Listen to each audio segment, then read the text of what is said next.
वास्तव्य स्वीकारले की बरेच प्रश्न सुटतात।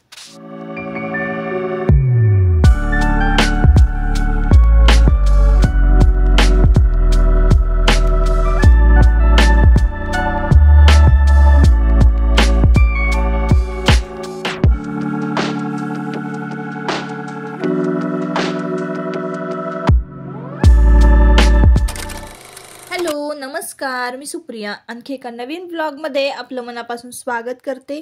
तुम्हाला आजचा दिवस सुखाचा, आनंदी आणि आरोग्यदायी जाओ। तुम्ही जी काही स्वप्न पाहिली असतील ती सगळी स्वप्न तुमची पूर्ण होत।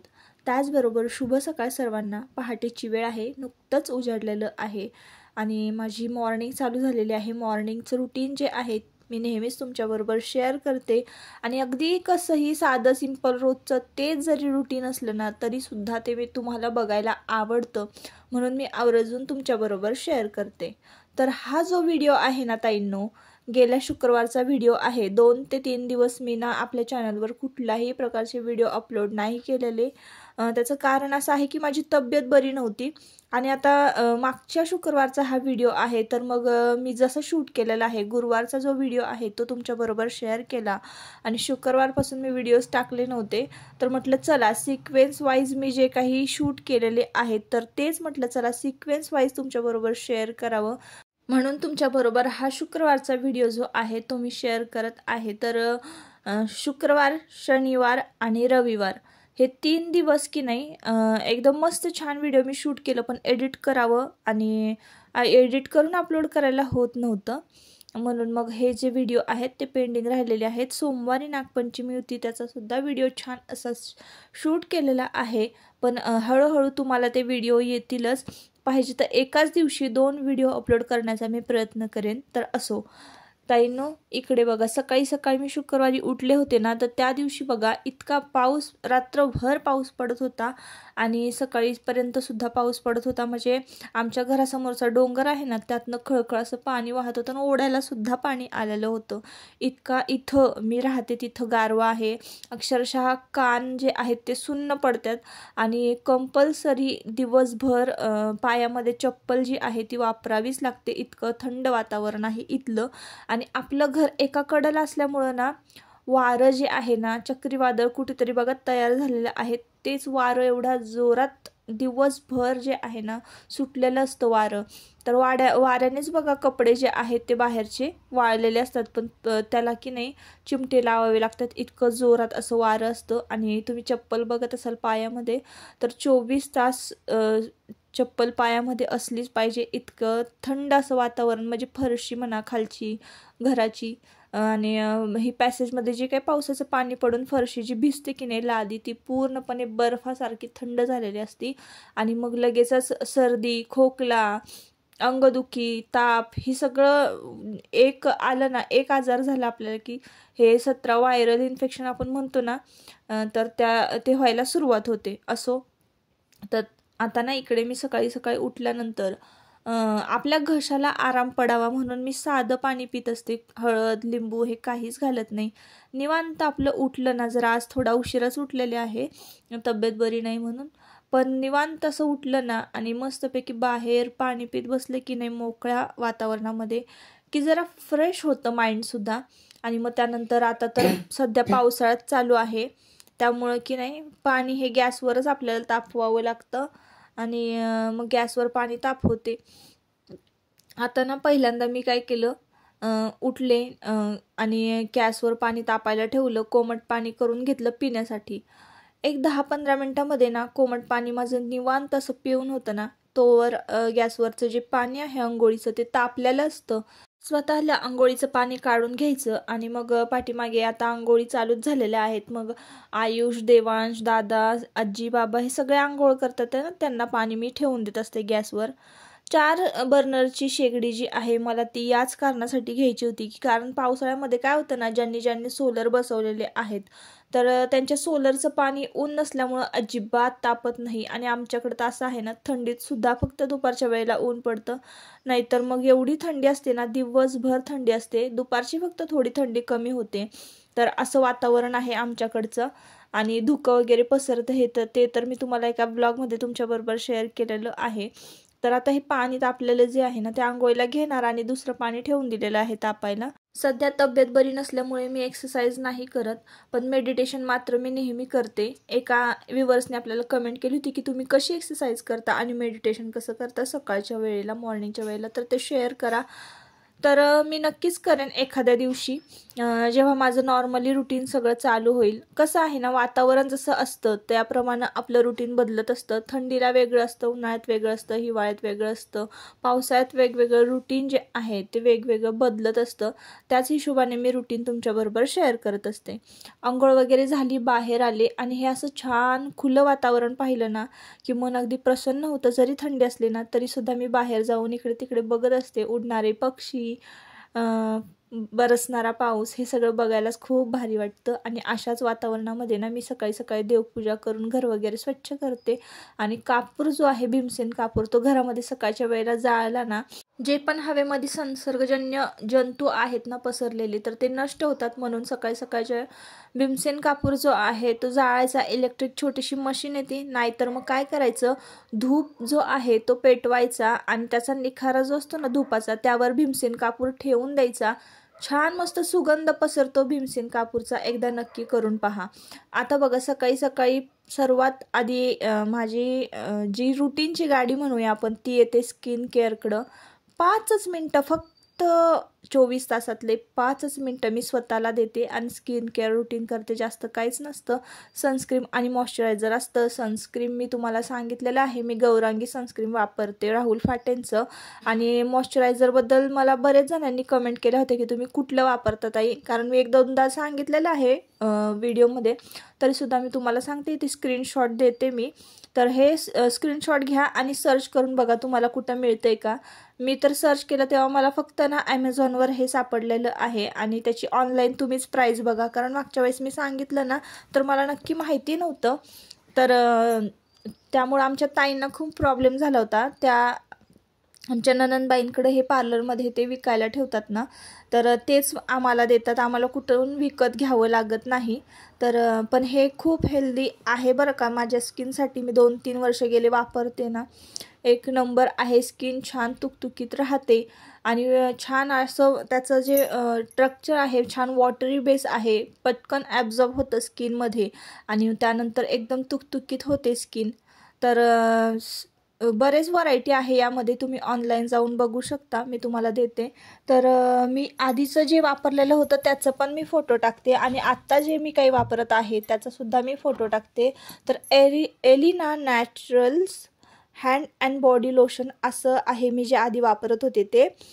Soft smoother skin, all dry स्किनसाठी जे होते मागं वापरत होते मी ते होतं. आणि आत्ता जे वेगळं मी वापरते आहे तर ते पण ते थोडं जरा वेगळं आहे. तर ऑल स्किन टाईप सुटेबल होईल असं म्हणजे आपण मागायचं किंवा सर्च करायचं. तर आता कोको बटरचं मी सध्या तरी वापरते आहे. आणि जे आधी वापरत होते ते शिया बटर विथ असं शिया बटर आणि व्हॅनिला असं होतं. तर मी तुम्हाला इथं बॉटलवर नावच वाचून दाखवत होते. आधी जे मी वापरत होते ते शिया बटर आणि व्हॅनिलाचं होतं आणि आता जे मी वापरते आहे ते कोको बटरचं आहे. तर असं मी मॉइश्चरायझर जे आहे ते वापरते. त्याचा रिझल्ट खूप छान आहे. तर बघा तुम्ही जाऊन, आणि पूर्ण डिटेल्स ज्या आहेत त्या तुम्हाला तिथेच मिळतील. तर असो, आता बघा इकडे मी गॅसचं पूजन वगैरे करून घेतलेलं आहे नेहमीप्रमाणे. अन्नपूर्णेचं पूजन झालेलं आहे आणि त्यानंतर ना मी दुधावरची साय काढते. तर मला एका ताईंनी कमेंट केली होती की तुम्ही साय हाताने न काढता झाऱ्याने किंवा चमच्याने काढा. तर कसं आहे ना ताईंनो, आमच्याकडे घरवं दूध येतं म्हणजे एकदम घट्ट असं, आणि साय उचलली की लगेचच पटकन त्याच्या 4 घड्या पडतात. मग दुधाचं तर मी तर म्हणजे माझी हाताची जी स्किन आहे ना ती दुधाला टच पण होत नसणार आहे, इतक्या वरच्यावर मी ती साय हातामध्ये घेते. इतकी घट्ट ती साय असते, भाकरीसारख्या 4 घड्या पडतात. आणि मग मला असं वाटतं ना, तर ती साय सगळी चमच्याला किंवा झाऱ्याला लागणार आणि आपलं तेवढीच साय वेस्ट होणार. आणि हाताला त्याला साय काही जास्त चिटकत नाही, दूध पण छान गळून पडतं हाताने साय काढली की. म्हणूनच मी हाताने साय काढत असते आणि तांब्यामध्ये घालत असते. थोडंसं हात आपले खरकटे होतात, धुवून टाकायचे असं आहे. आणि सकाळी सकाळी कशाला मग भांडी काढत बसायची, झारा आणि चमचा खरकटा करत बसायचं, असं त्यामागचं कारण आहे माझं. म्हणून मी हातानेच साई काढते. दूध एका गॅसवर तापायला ठेवलेलं आहे, एका गॅसवर मी मॅगी करणार आहे आणि एका गॅसवर चहा ठेवलेला आहे, एका गॅसवर पाणी तापत आहे. असं 4 बर्नरची शेगडी घेतली की खूप सारे प्रॉब्लेम्स जे आहेत आणि टाईम मॅनेजमेंट म्हणूया आपण, तर ते पटापट जी काही कामं ठरवलेली आहेत ती होत असतात. पहिले 2 बर्नरची शेगडी होती की नाही, तेव्हा मग खूप धावपळ व्हायची माझी. एका गॅसवर पाणी तापवायचं, त्याच गॅसवर दूध तापवायचं, त्याच गॅसवर चहासुद्धा, भाजीसुद्धा, चपात्यासुद्धा, खूप धावपळ व्हायची. पण आता जरा कमी धावपळ होते. चला, मुलं निघालेली आहेत आता स्कूलमध्ये आणि टिफिन वगैरे झाल्यामधल्या ज्या काही व्हिडिओ क्लिप होत्या त्या मी स्किप केलेल्या. चला, मला पैसे द्या चला लवकर नागपंचमीच्या सणाला. चला त्या लवकर. तू सांग की किती लागतात. किती लागतात? 100 रुपयात तर बांगड्या येत नाहीत. पण किती लागतात ते तर सांग. हिशोब काय चालतो? हिशोब सांगायला पाहिजे ना तुम्हाला. तुम्ही म्हणताय ना किती लागतात. किती लागतात हे बघा, 20 रुपयाचं तर टिकल्याचं पाकिट येतं. 20-25 रुपयाचं चांगल्यातलं घेतलं तर, चांगल्या क्वालिटीचं घेतलं तर. हा, 10 रुपयाचं पाकिट 25 रुपयाला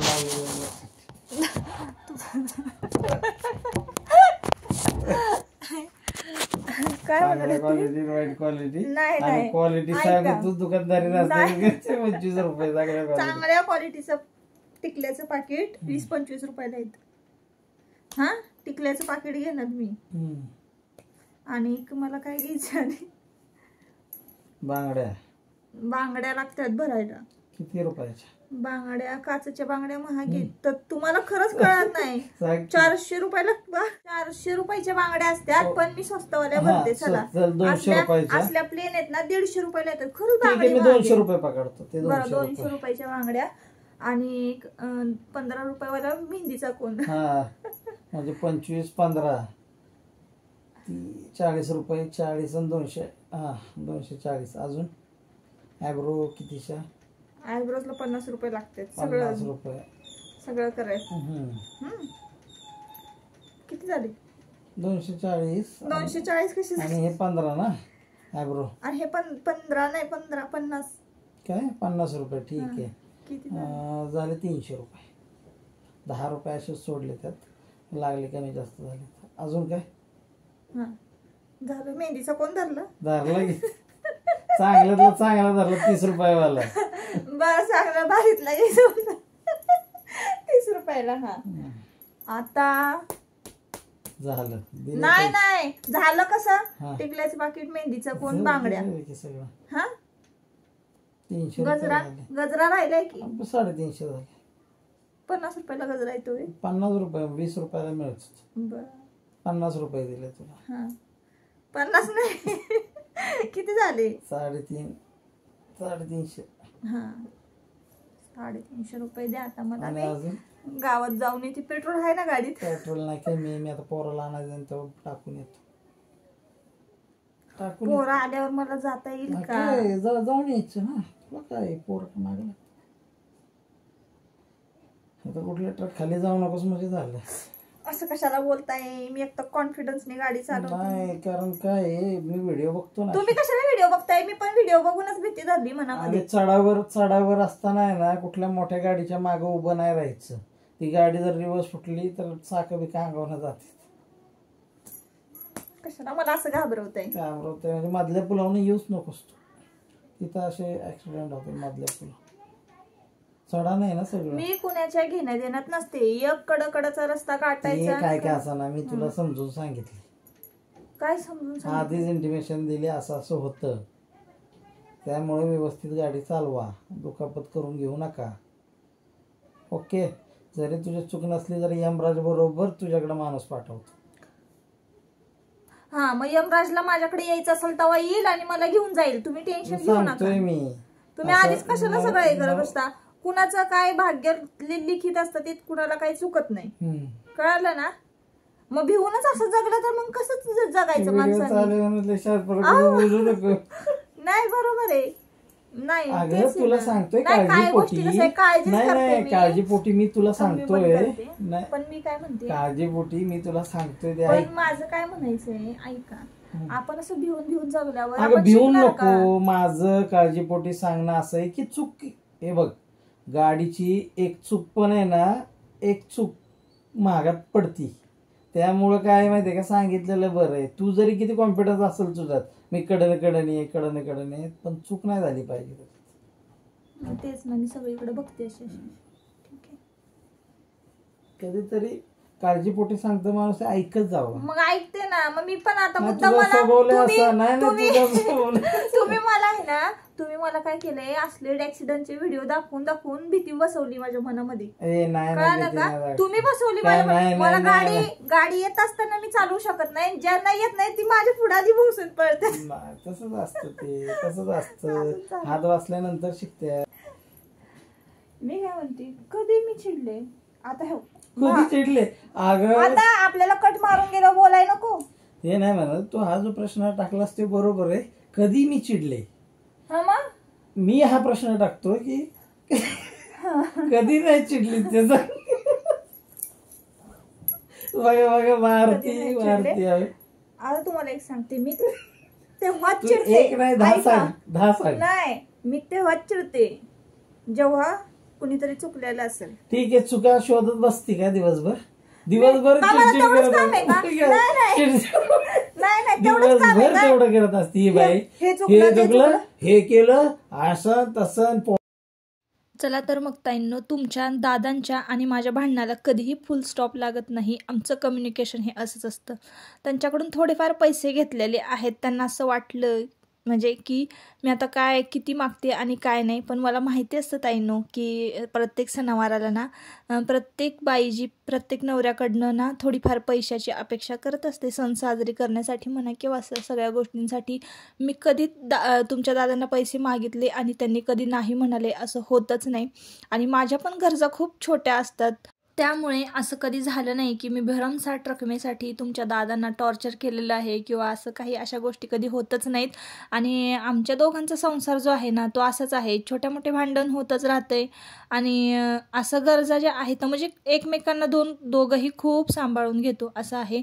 तर आता मी पोहोचले बघा, चावी गाडीची घेतली, थोडेसे पैसे घेतले आणि आलेले आहे मी गणपती घाटावर. आता एकटीच पहिल्यांदा गाडी घेऊन आली ना, त्यामुळं खूप खुश होते मी, कारण मला वाटतच नव्हतं की मी मार्केटमधून गाडी चालवू शकते, क्रॉस वगैरे करू शकते. पण सगळं अगदी व्यवस्थित मी करून गणपती घाटावर आलेले आहे. गणपती बाप्पांचं सर्वात आधी दर्शन घेतलं की तुझी काही मला कला शिकवतेस गाडी शिकवायची किंवा शिकवलेली आहे, तर मी तुझी खूप खूप आभारी आहे. अशीच मला चांगलं चांगलं काहीतरी नवीन शिकण्याची बुद्धी दे. आणि इकडे कृष्णामाईच्या घाटावर आलेली आहे. ही कृष्णा नदी. आता कृष्णा नदीचं पाणी जे आहे ते वाढलेलं आहे. धोम डॅममधून कृष्णा नदीला पाणी सोडतात. पूर असं म्हणता येणार नाही, थोडंसं पाणी जास्त झालेलं आहे. नदीला पूर आला असं म्हणता येणार नाही, कारण बघा पुराचं पाणी जे आहे ना ते गणपती बाप्पाच्या पायाला लागतं, त्याला तेव्हाच म्हणतात की पूर आलेला आहे नदीला. तर या पाण्याला पूर म्हणता येत नाही. तर बघा हे गणपतीचं देऊळ आहे ना पूर्णपणे बुडतं पाण्यामध्ये, म्हणजे गणपती बाप्पांच्या पायाला पाणी लागतं. तेव्हा असं म्हटलं जातं की कृष्णामाई जी आहे, कृष्णा नदी, ती गणपती बाप्पांच्या दर्शनाला येते. कृष्णा नदीचं पाणी गणपती बाप्पांच्या पायाला लागतं आणि मग पूर आपोआप वसरतो आणि पाऊस पाणी जो काही आजूबाजूच्या खेडेगावांना चालू झालेला आहे तो हळूहळू प्रमाणामध्ये कमी होत असतो. असो, आता घरी आलेली आहे आणि मुलांचा अभ्यास घ्यायचा. दिवाबत्ती झाली नेहमीप्रमाणे, संध्याकाळचं रुटीन, झाड लोट हे सगळ्या गोष्टी झालेल्या आहेत. आणि मुलांचा अभ्यास घेत ना इथं स्वयंपाकाची तयारी चाललेली आहे. आज ना मी खूप धावपळ केली आणि आज रक्षाबंधनचे जे काही ड्रेस होते ना म्हणजे शिवायचे होते. आता मी ते सिक्रेट आहे ते सांगत नाही. तर मी 2 ड्रेस जे आहे ते शिवायला टाकलेले आहे आणि त्यासाठीच खरं तर मी गेली होती. बराच वेळ मार्केटमध्ये असाच निघून गेलेला होता. तर मी इथं आता रेसिपीचं शूटिंग जे आहे ते करत आहे. तर रेसिपीचं शूटिंग करायचं असेल ना खूप सारी मेहनत करावी लागते. ट्रायपॉड वगैरे सेट करा, हे करा. आधी रेसिपीची संपूर्णपणे तयारी करून घ्या. रेसिपी जर शूट करायची नसेल ना तर आपण भाज्या कशाही फोडणीला घालू शकतो. रेसिपी शूट करायची, त्यानंतर रेसिपी करायची, तीही चुकली नाही पाहिजे, आणि मुलांचा अभ्यास घ्यायचा, हे सगळं एकत्र मेळ जमवून आणावा लागतो. तरी मी इथं काय करते बघा ताईंनो, मी करते मिसळ. तर आता आज ना झणझणीत मिसळ करायचं ठरवलेलं आहे आणि एकदम साध्या पद्धतीनं तेल घातलं कुकरमध्ये, लसूण चेचून घातलं, त्यानंतर कढीपत्ता, जिरं मोहरी घालायची आणि काटदरेंचा मिसळ मसाला घालायचा, त्यानंतर घरगुती लाल चटणी 1 चमचा घालायची, थोडीशी हळद घालायचं, मीठ घालायचं, टोमॅटोची पेस्ट केलेली आहे ती घालायची प्युरी, आणि त्यानंतर वाटाणा आणि मटकी, आणि अजून ह्याच्यामध्ये इतर कडधान्य असले तरीही चालतील. हे सगळं घालायचं, मस्तपैकी परतायची ही मटकी, सगळे कडधान्य परतायचे, कोथिंबीर घालायची त्याच्यामध्ये आणि गरम पाणी यामध्ये ओतून द्यायचं, आणि लगेचच आपल्याला या मटकीची मिसळची म्हणजे मिसळ करते मी, तर मिसळची शिट्टी काढून घ्यायची आहे, आणि झाली आपली मिसळ तयार. त्यानंतर थोडासा भात लावला आणि पावाच्या लाद्या आणल्या की झाला आपला स्वयंपाकच पूर्ण झाला.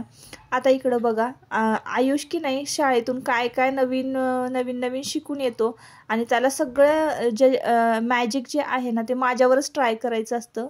तर तो मॅजिक एक शिकून आला होता, आणि तसं चाललं होतं, मम्मी मी तुला मॅजिक शिकवतो, असं कर तसं कर, आपली आत्मा बाहेर बघ कशी येते. तर म्हटलं आता बाबा आत्मा तू काय माझी बाहेर काढू नकोस, मीच बघते तुझ्यावर ट्राय करून.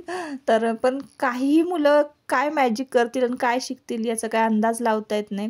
तर असो, मुलं आणि आपलं घर हे आपल्यासाठी ना जग असतं, आणि आपण त्यांच्यासाठी जग असतो बरं का. म्हणून स्वतःचीही आणि घरच्यांचीही खूप खूप काळजी घ्यायची. असो, आता इकडे बघा मिसळ तयार झालेली आहे, मस्तपैकी फरसाणा, कांदा आणि कोथिंबीर, लिंबू वगैरे पिळलेलं आहे.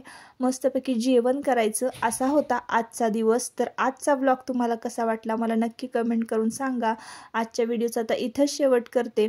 परत पुन्हा भेटूया नवीन एका व्लॉगमध्ये. तोपर्यंत स्वतःची काळजी घ्या आणि मजेत राहा. आणि मिसळ बघा अशा पद्धतीनं झाली होती, जास्त पातळही नाही जास्त घट्टही नाही, अशा पद्धतीनं. तर असो, चला बाय बाय.